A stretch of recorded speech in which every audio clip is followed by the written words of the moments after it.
seperti yang kita tahu ketika nanti kawasan kumuh berdiri akan muncul masalah-masalah sosial lain, misalnya kejahatan, ya kan seperti itu kan, Bang. Pastinya Nah, pastinya iya, Mas. ya. Karena selama di permukiman kumuh, saya sering sekali bersilaturahmi dengan mereka-mereka. Banyak sekali kasus-kasus. Contohnya kemarin di saat pandemi banyak sekali mereka yang tidak bekerja ya.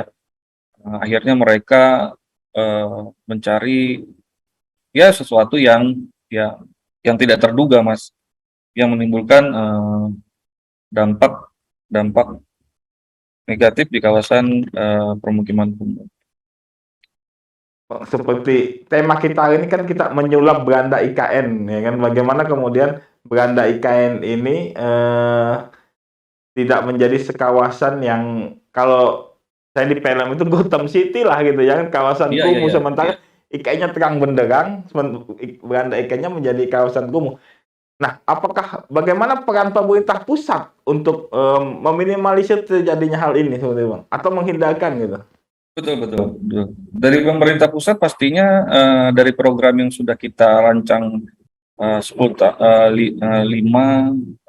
jangka pendek dan jangka panjang ya. Kita sudah merencanakan itu ada beberapa kolaborasi anggaran eh, CSR, APBD Kota Balikpapan, APBD provinsi dan dana dari pusat.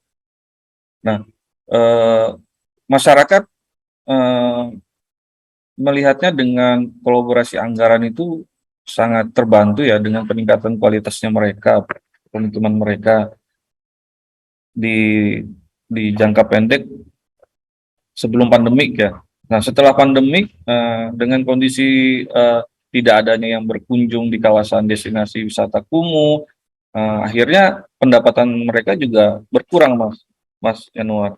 Nah, strateginya gimana caranya untuk meningkatkan promosi di media-media untuk kawasan-kawasan tersebut, Mas, yang mempunyai destinasi wisata baru. Artinya kuncinya eh, pemerintah pusat juga harus mendorong munculnya destinasi-destinasi baru di kawasan beranda IKN gitu ya.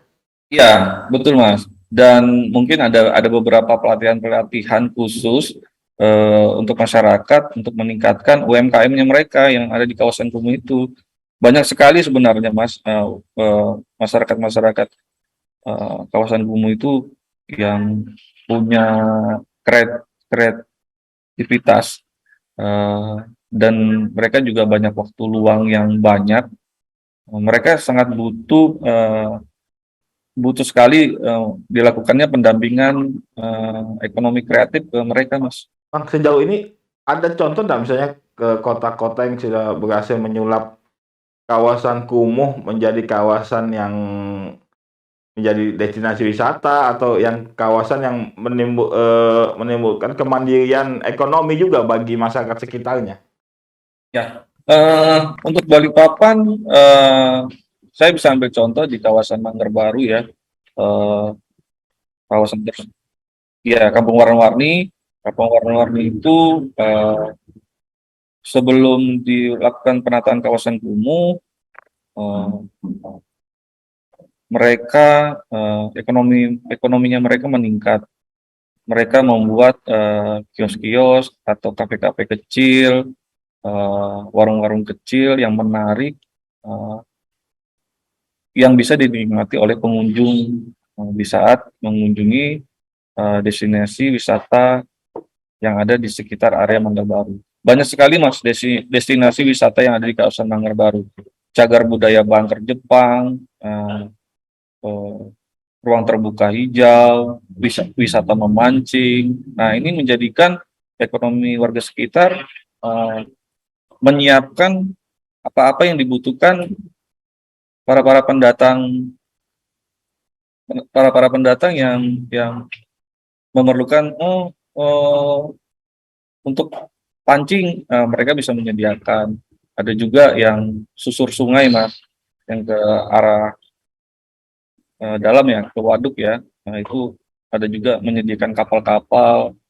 Kalau malam juga di area ruang terbuka itu difasilitasi juga ada kafe yang didanai oleh CSR Pertamina.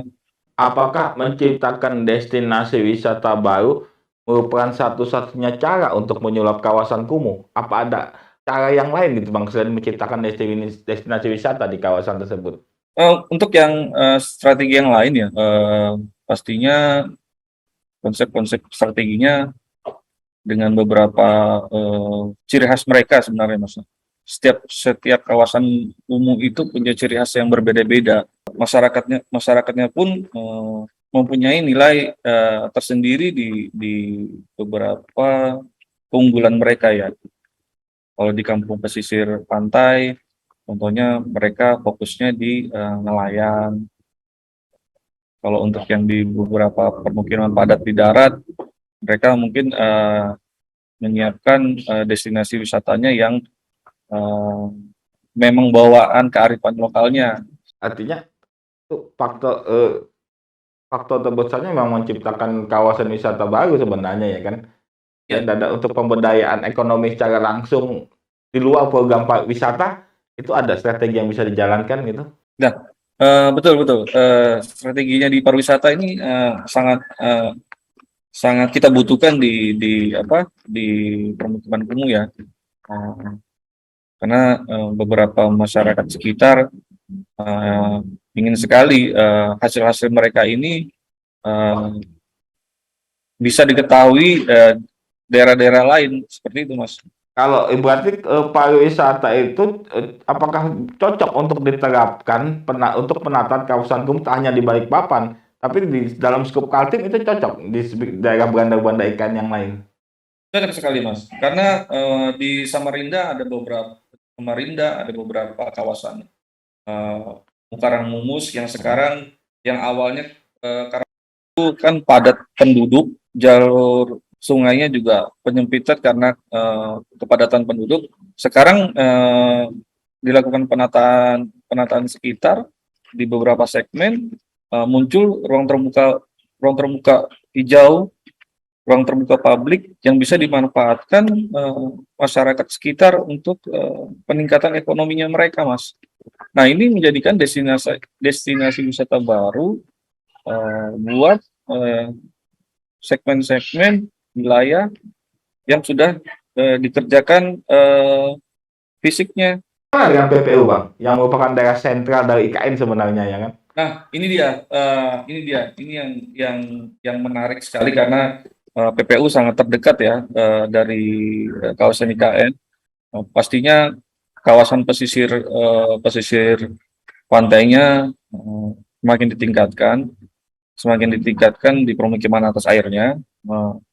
Kalau di beberapa daerah pesisir pantai yang lain yang agak ke darat, saya melihat pemerintah PPU sudah berbenah melakukan penataan-penataan di beberapa pantai mereka, peningkatan akses menuju pantainya, peningkatan jalan, keteraturan infrastruktur dan yang lain sudah mulai dikerjakan, Mas. Kawasan kumuh itu nantinya hanya tercipta di kawasan beranda IKN atau bisa masuk ke wilayah inti IKN-nya juga Bang?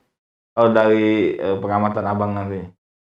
Eh, Menurut saya sepertinya tidak eh, permukiman padat tidak akan muncul ya di sekitar delineasi kawasan otorita IKN ya, karena di beberapa wilayahnya sudah mempunyai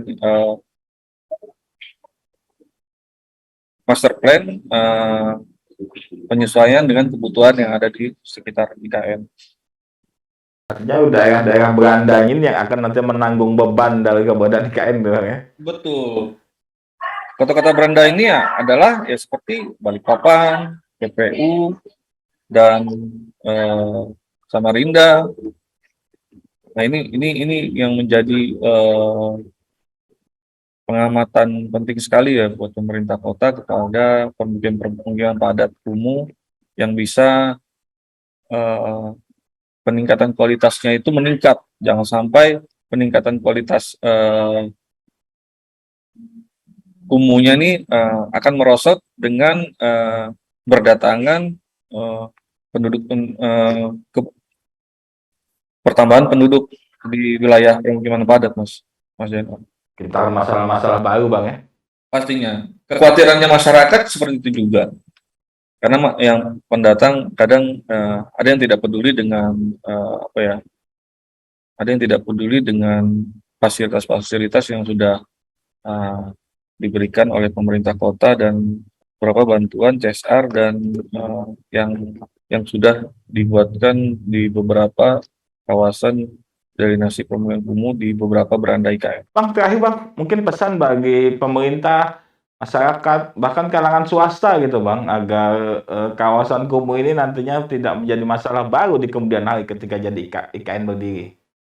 Ya, ini yang saya tunggu-tunggu. Pastinya pihak-pihak swasta berkolaborasi dengan pemerintah kota membantu beberapa indikator yang belum terpenuhi di beberapa permukiman padat penduduk. Jangan sampai dengan bertambahnya penduduk yang ada di sekitar beranda IKN menjadi tumbuh permukiman padat baru. Nah, ini yang terus harus dijaga, masyarakat yang bisa berpartisipasi untuk menjaga, yang bisa memonitoring langsung perkembangan yang ada di wilayah mereka. Masyarakat juga yang akan menerima dampaknya itu Bang, baik secara sosial atau kosnya mereka akan lebih besar untuk menjaga lingkungannya tetap baik ya Mas Januar ya, karena sangat sulit sekali itu. Resiko memang sebagai wilayah yang berbatasan langsung dengan IKN pasti datang adanya migrasi penduduk kan seperti itu kan Bang ya? Berbeda sekali. Baik Bang Goni, terima kasih banyak ini atas waktunya sudah share ilmunya. Semoga keberadaan IKN bukan di wilayah Kaltim bukan menjadi masalah di masa depan, tapi menjadi masyarakat Kaltim menjadi semakin sejahtera gitu Bang ya. Ya, betul Mas. Ya, mudah-mudahan ke depan ada kawasan-kawasan baru lagi yang bisa kita sulap destinasi wisata baru yang muncul di permukiman kumuh. Siap Bang, terima kasih banyak atas waktunya. Sehat selalu Bang ya.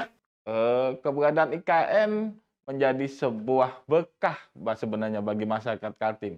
Tinggal bagaimana kita bisa mengolahnya sehingga IKN menjadikan masyarakat Kaltim semakin sejahtera.